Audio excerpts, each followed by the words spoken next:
En la zona norte de Perú, donde las alturas de los Andes ceden paso a la costa desértica, se encuentra Trujillo, una ciudad que compite con Arequipa por ocupar el segundo puesto en importancia detrás de Lima, la capital peruana.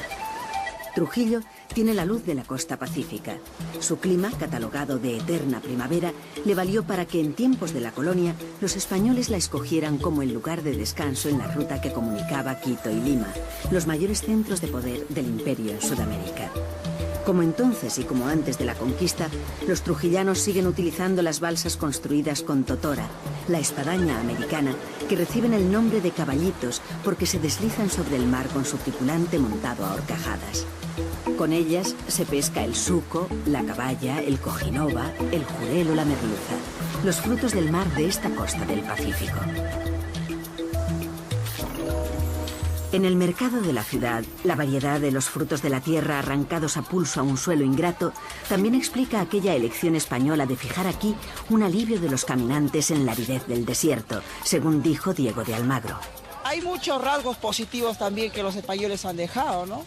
Como por ejemplo los aportes culturales que siempre se mantienen incólumes aquí en el Perú, como por ejemplo algunos cereales que trajeron, como también algunos animales de transporte.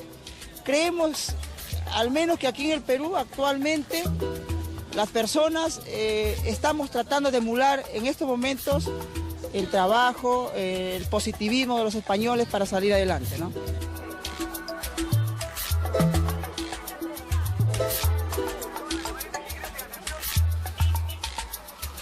Debemos mucho a España y hasta ahora mismo nos vienen ayudando siempre los españoles. Así que, si bien es cierto que nos conquistaron, pero para favor, a nuestro favor, ¿no es cierto?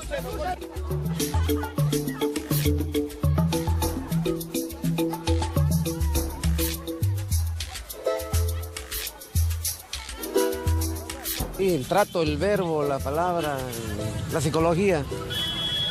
Somos igual que ustedes en algo, todavía queda.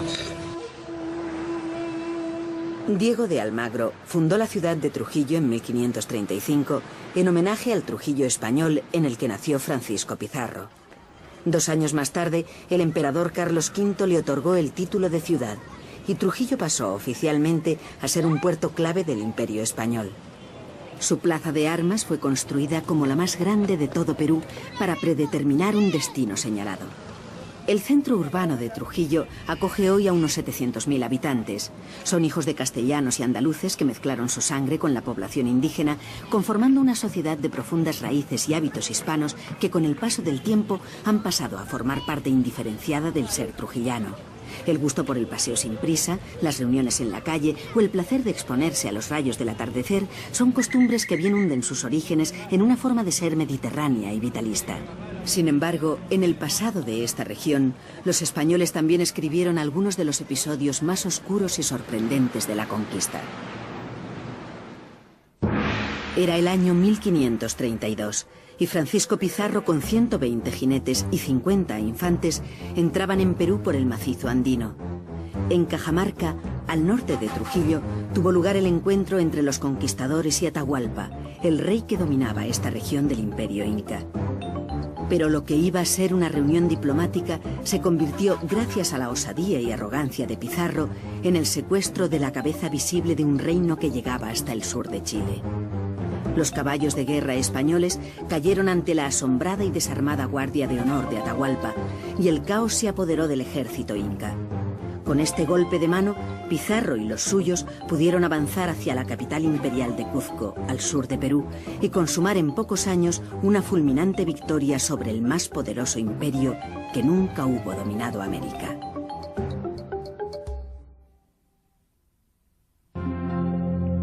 Pero antes de los incas y de los españoles, en los alrededores de Trujillo, tuvo lugar una larga y prolija historia protagonizada primero por los mochicas y después por los chimús.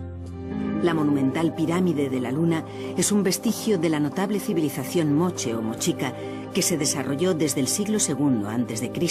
hasta el VII de nuestra era. Estas ruinas hablan de una cultura de impresionantes construcciones en adobe y de complejas obras hidráulicas, canales de irrigación y acueductos que se extendían kilómetros y kilómetros para convertir la tierra desértica en regadíos donde cultivar maíz, judías, cacahuetes y pimientos, los elementos de una dieta que completaban con los productos del mar pescados en sus barcos de totora. Estas pirámides, llamadas huacas, están construidas con decenas de millones de ladrillos, todos ellos con unas marcas que identificaban las cuadrillas o comunidades que los trabajaban. Así, se determinaba quiénes habían contribuido a la construcción y en qué medida lo habían hecho. Pasadizos, tumbas y estancias conforman el interior de este colosal centro de poder político y espiritual que sirvió para establecer una sociedad muy jerarquizada. Quizá la mejor manera de asegurarse que la civilización moche saliera adelante en un ecosistema de tan duras condiciones. Los muros de la Huaca de la Luna están decorados con frisos policromados en tonos ocres, rojos, blancos y amarillentos y presentan dibujos geométricos e iconografías muy estilizadas. Gracias a los trabajos de restauración que han puesto freno al grave deterioro y a los efectos de los expoliadores de tumbas y huacas, ya pueden contemplarse sus largos corredores y paredes con sus frisos en alto relieve esculpidos sobre el adobe. Como tema recurrente están los magníficos retratos de Aya Paek, el dios de la guerra y la divinidad suprema de la sociedad mochica. Su rostro, marcado por unos dientes felinos pintados en blanco, tiene una expresión severa y amenazadora, seguramente para recordar su poder a los hombres y disuadirles de cualquier tentación de desafiar su mandato.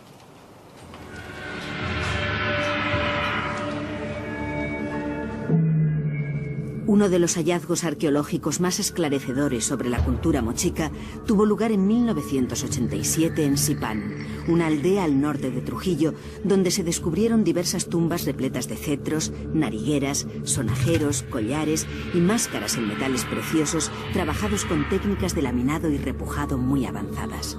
Lo importante y lo valioso de la plataforma funeraria de Sipán, que es un monumento definitivamente singular en la arqueología americana, es que no solamente es la tumba de un hombre de alto rango, es un mausoleo real donde se enterró la nobleza de la época.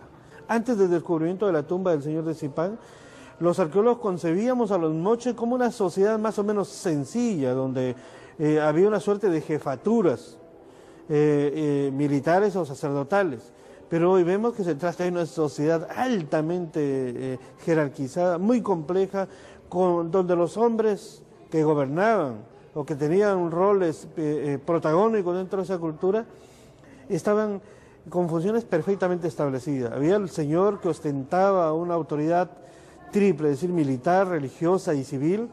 Debajo de él estaban los sacerdotes y por debajo de él los jefes militares. Fuera de esta plataforma funeraria se sepultaban los hombres comunes que sustentaban con su trabajo esta superestructura política, social y religiosa. La plataforma de Sipán ha puesto de relieve el alto grado de desarrollo de la orfebrería moche en oro, plata y cobre, combinado con lapislázuli traído de Chile y turquesa procedente de Argentina. A la civilización moche sucedió la cultura chimú, el reino más grande de Perú antes de los incas, pues se extendieron 950 kilómetros a lo largo de la costa. Cerca de Trujillo se encuentran las ruinas de Chan Chan. Los chimú emergen como uno de los estados más poderosos de América precolombina. Mientras los mochicos tenían una organización por valles, es decir, a manera de señoríos feudales, si cabe la comparación con Europa, los chimú ya forman un reino que fue un imperio, el único imperio que opuso la más tenaz resistencia a la conquista de los incas, alrededor del siglo XIV. Esta cultura heredera de los mochicas crea también un imperio cuya capital religiosa fue Chan Chan. En Chan Chan se encontraban sepultados los reyes chimú. Los reyes chimú que sin duda fueron mucho más ricos y más suntuosos que estos reyes locales, estos pequeños señoríos locales.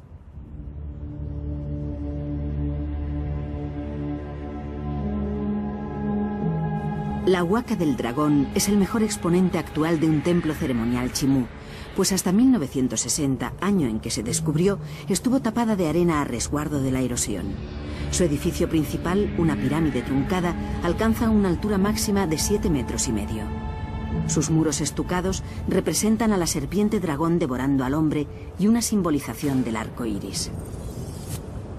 Estamos hablando realmente de reinos fabulosos, donde el oro no valía porque era un metal con cierto valor mercantil. El oro valía porque era un símbolo real.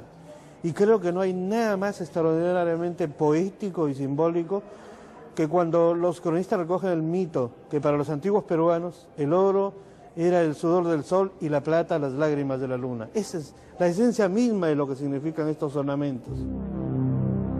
Los trabajos escultóricos, como los huacos retratos de guerreros y sacerdotes de los mochicas, fueron muy notables, pues utilizaban la alfarería y cerámica con fines espirituales, además de prácticos. Sus piezas se distinguen por estar decoradas en rojo oscuro y marrón, mientras las chimús, mucho más sencillas, son siempre monocromas en negro.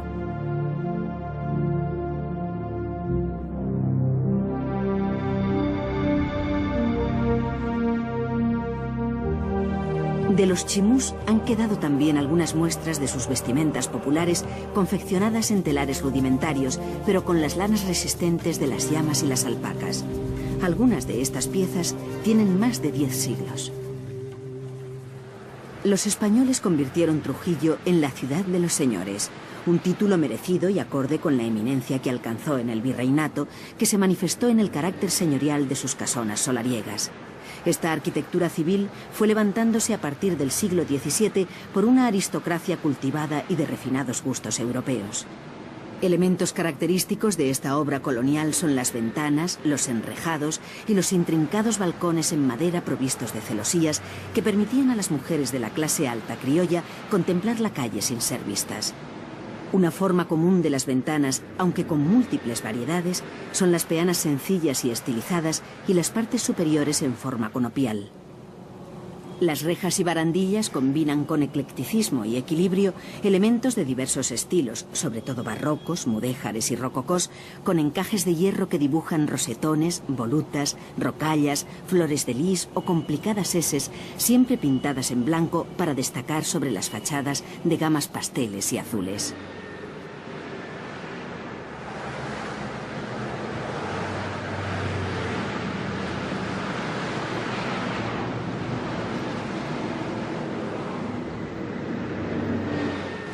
La casa de Iturregui, una de las más elegantes, es un ejemplo perfecto de arquitectura civil neoclásica de influencia europea, con un elemento tan español como el patio interior de gran amplitud que da paso a grandes salones.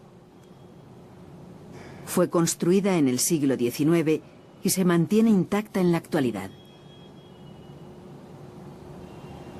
Sus ventanas tienen aires ingleses, mientras sus columnas, sus suelos de mármol y las estatuas proceden de Italia.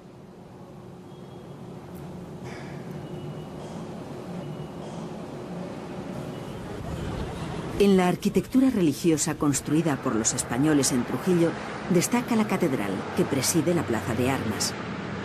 Tras ser derrumbado por un terremoto, el edificio fue reconstruido casi por completo a mediados del siglo XVIII.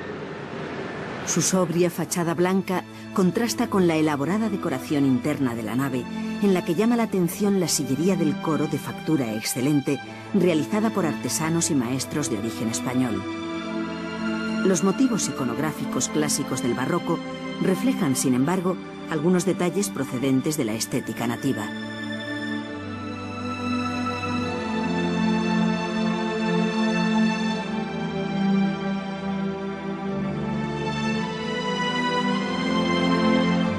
La Catedral de Trujillo alberga también una colección de pintura de la escuela cuzqueña, la más importante del barroco peruano.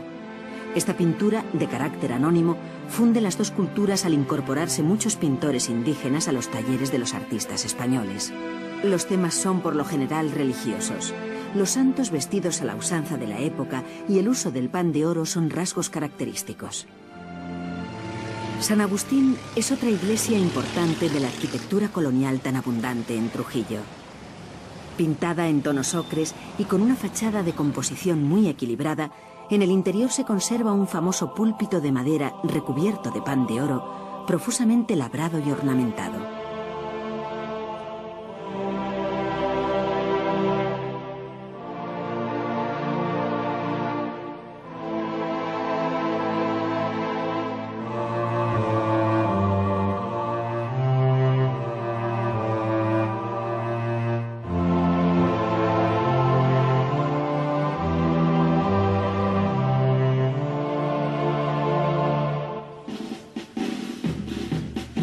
La esencia del alma del trujillano, dicen los nativos, se puede resumir en la marinera, la música y el baile más típicos de la zona norte de claras reminiscencias andaluzas. Sencilla, amable y alegre, esta danza reproduce el acoso que el varón hace a la mujer hasta rendirla, mientras ella se deja llevar, coquetea, toma a veces la iniciativa y cepilla con sus pies desnudos el suelo. Es una coreografía compuesta de esperas, paseos, vueltas a la derecha y a la izquierda, avances, coqueteos, pases y escobillados, mientras las parejas son jaleadas por el público con sus dales, tomas y requiebros. La mujer viste con una amplia pollera que agarra con su mano izquierda y un apretado corpiño, mientras el varón lleva sombrero alón, traje corto y corbatín o chalina al cuello.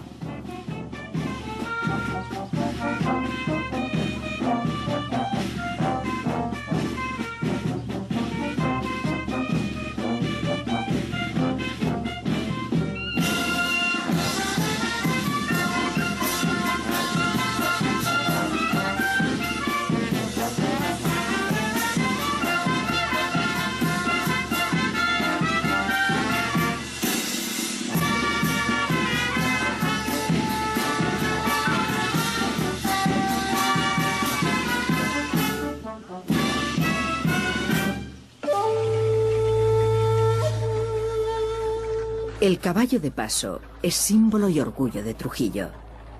Es un animal que se ha ido definiendo con el paso del tiempo y a consecuencia de la combinación de sangres y del proceso de selección entre yeguas navarras y castellanas con equinos bereberes y árabes.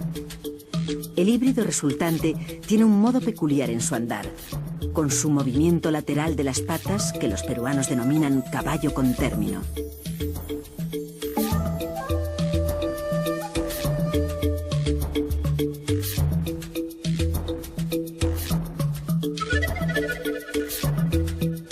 Este ejemplar se conduce enfrenado con alegría, caminando suelto, con la cabeza levantada y mirando adelante sin apenas sentir la presión de las riendas.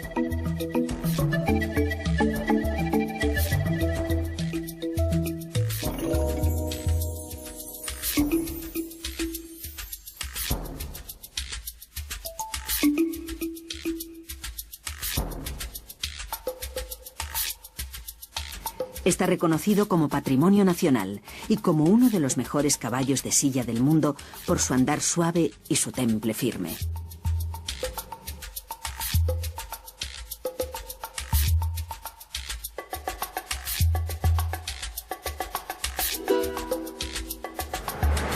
A pesar de que la cultura española estaba firmemente arraigada, en la Plaza de Armas de Trujillo se produjo la primera declaración peruana en pro de la independencia en 1820. Fue un movimiento liderado por la burguesía criolla, educada al calor del siglo de las luces, que un siglo más tarde tendría en uno de sus hijos a uno de los personajes más relevantes de la política del siglo XX en Perú. Se trata de Víctor Raúl Haya de la Torre, el fundador de la Alianza Popular Revolucionaria Americana, el APRA, un partido progresista radical que exigía una revolución popular, democrática y de carácter socialista. La casa donde nació es hoy la sede del partido aprista, y en su tumba siempre hay flores como muestra del reconocimiento del pueblo trujillano a uno de sus padres de la patria.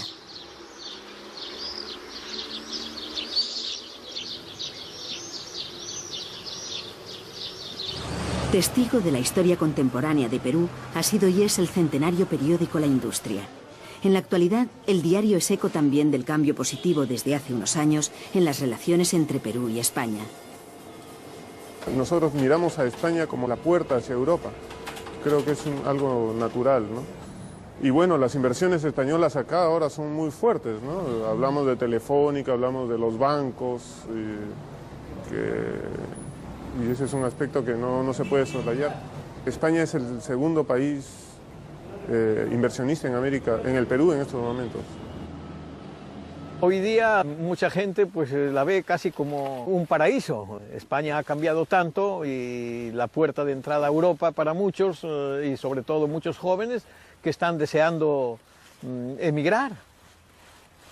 Y antes miraban a Miami, bueno, en general a Estados Unidos, y ahora están mirando a Europa, quizás más o tanto como a Estados Unidos, y por razones de idioma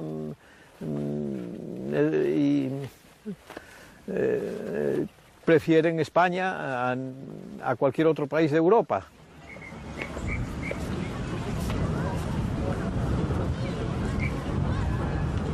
Creo que es un valor que nosotros, los latinoamericanos o los iberoamericanos, tenemos aquí. Hablar el mismo idioma, entendernos, parecernos tanto. El mestizaje es una cosa tan maravillosa. Creo que es un valor y un activo que tenemos como cultura y como naciones.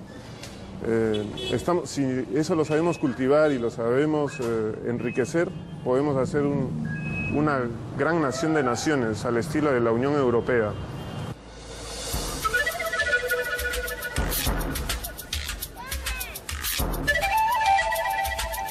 Somos un país que habla español, los peruanos y los latinoamericanos. Desde el momento en que se produce la conquista española, se produce también una mezcla. Los españoles no solamente vienen a conquistar tierras y a extraer oro, vienen también a mezclarse con las poblaciones nativas. Todos los peruanos, todos los latinoamericanos, llevamos en nuestra sangre en esta mezcla, este crisol de razas. Parte de nuestra gran problemática nacional es encontrar el sentido de nuestra identidad. No podemos encontrarla de manera aislada en el mundo occidental, porque no somos occidentales. Tampoco podemos regresar a nuestro mundo indígena y tenemos que conciliar definitivamente estas dos vertientes que nutren nuestra identidad cultural para de ellas poder consolidar lo que es verdaderamente Latinoamérica y lo que es, en nuestro caso, el Perú. Una mezcla de dos razas, de dos culturas que deben encontrar un nuevo camino. Trujillo, que en su día fuera un importante puerto de salida de los tesoros precolombinos, hoy 5 siglos más tarde tiene todas sus puertas abiertas para un nuevo intercambio con España.